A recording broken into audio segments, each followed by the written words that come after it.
पावन शिव महापुराण की कथा का लाभ आप और हमको दिया है।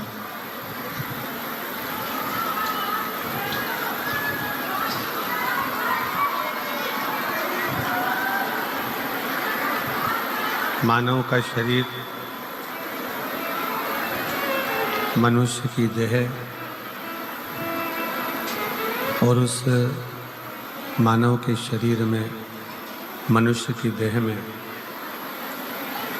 भगवान शिव की अविरल भक्ति बहुत जरूरी है, क्योंकि जब तक शिव कथा, ये बक्से जो लगे हैं, इन बक्सों की आवाज बढ़ाओ ना।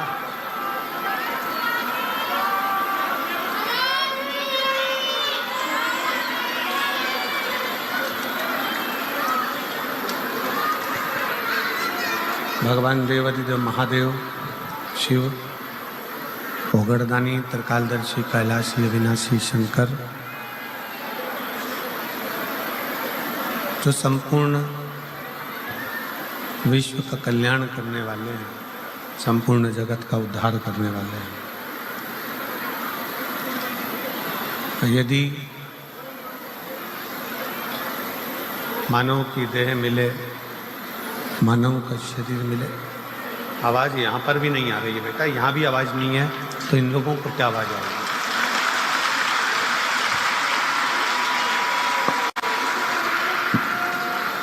भगवान शिव,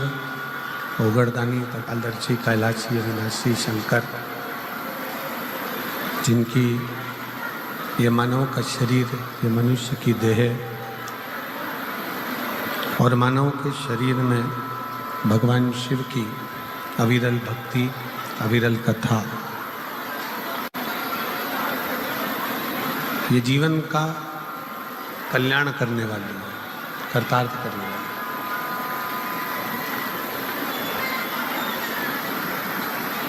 मानव के शरीर में, मनुष्य के शरीर में, प्रत्येक मानव देह में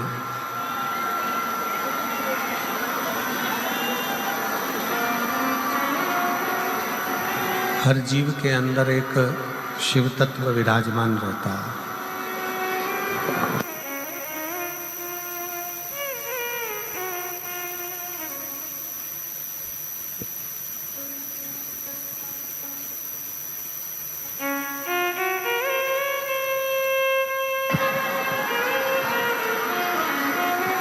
शिव तत्व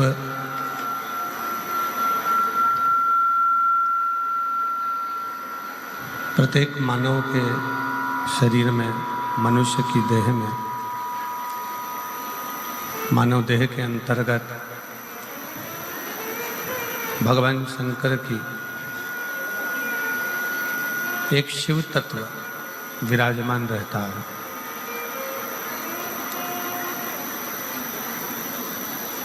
और वही शिव तत्व आपके और हमारे जीवन में एक बल प्रदान करता है, आपके और हमारे जीवन में एक ऊर्जा प्रदान करता है।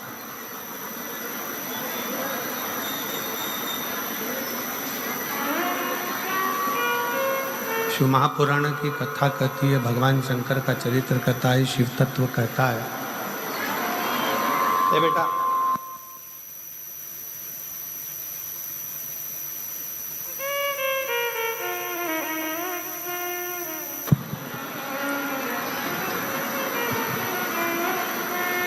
प्रत्येक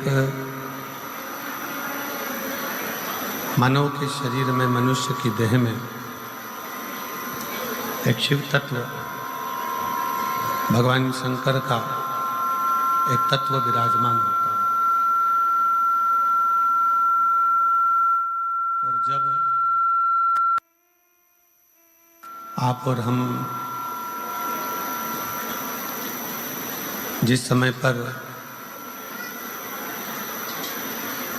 भगवान शंकर की अविरल भक्ति को धारण करते हैं, भगवान शिव की एक निर्मल भक्ति अपने अंदर उतारते हैं। जैसे शिव जी पर एक लोटा जल आपने हमने समर्पित किया और भगवान शंकर पर जब जल समर्पित कर कर हम उस जल का आचमन करते हैं, हम उस जल को पीते हैं, आचमन करते हैं, तब उस शिवलिंग का जो तेज पुंज है, भगवान शंकर के शिवलिंग में जो तेज पुंज होता है, क्योंकि शिव महापुराण के अंतर्गत और लिंग पुराण के अंतर्गत, नर्मदा पुराण के अंतर्गत हमेशा कही गई है कि चाहे घर में जो शिवलिंग हो वो,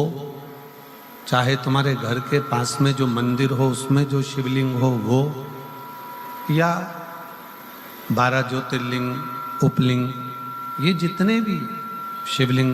विराजमान हैं, ये जितने भी शिवलिंग विराजित हैं, इन शिवलिंग पर जब हम जल चढ़ाकर उस जल का आचमन करते हैं तो उस शिवलिंग की जो ज्योति होती है, शिवलिंग की जो ऊर्जा होती है, शिवलिंग की जो एनर्जी होती है, शिवलिंग का जो बल होता है, वो बल हमारे भीतर भी उतरता है और हमारे रोगों को निवारण कर